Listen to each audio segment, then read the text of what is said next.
আসসালামু আলাইকুম viewers. Saudi আরবে ফুড ডেলিভারির কাজ কেমন, আসলে কেমন হবে, যদি এটা আপনারা জানতে চান তাহলে আমি প্রথমেই বলবো একবারই বোকামি হবে।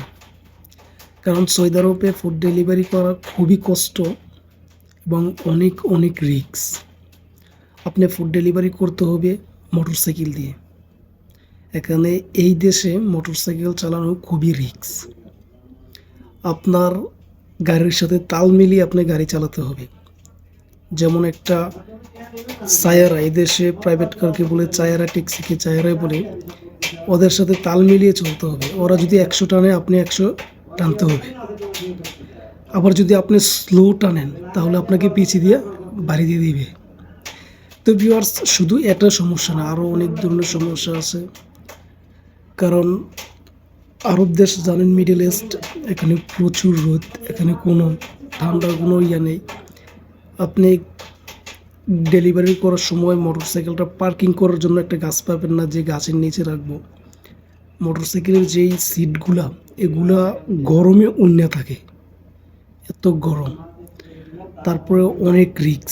আর যারা এই ফুড ডেলিভারি কাজটা করতেছে এখন, আপনারা মনে করবেন তারা গলায় কাটা ঢুকে গেছে, এদিকেও পারতেছে না ওইদিকেও পারতেছে না, না পাইরা এই ফুড ডেলিভারির কাজটা করতেছে। যেমন এখানে যারা ফুড ডেলিভারি কাজ করে, এখানে তারা অন্য কোম্পানিতে প্রথমে এসে চাকরি করত। ওই কোম্পানি যখন লোক ছাঁটাই করে দেয়, ওই যে বলে যে অন্যখানে কাফেলা করে নাও, অন্যখানে নিয়ে কাজ করো, তখন দেখা গেছে অন্য কোনো কাজ পাওয়া যায় না। অন্য কোনো কাজ না পাওয়া যাতে এত বড় একটা রিস্কের কাজ নিতে হয়। তো ভিউয়ার্স, এই কাজটা খুবই রিস্ক, খুবই কঠিন, অনেক কষ্ট। এবং দেখা গেছে অনেক সময় আপনি ক্যাশ তোলো বলে যে কাস্টমার অর্ডার করছে, খাবারের দামটা যত থাকে, হ্যাঁ, ওই দামটা কাস্টমার কাছ থেকে ক্যাশ কালেক্ট করতে হবে।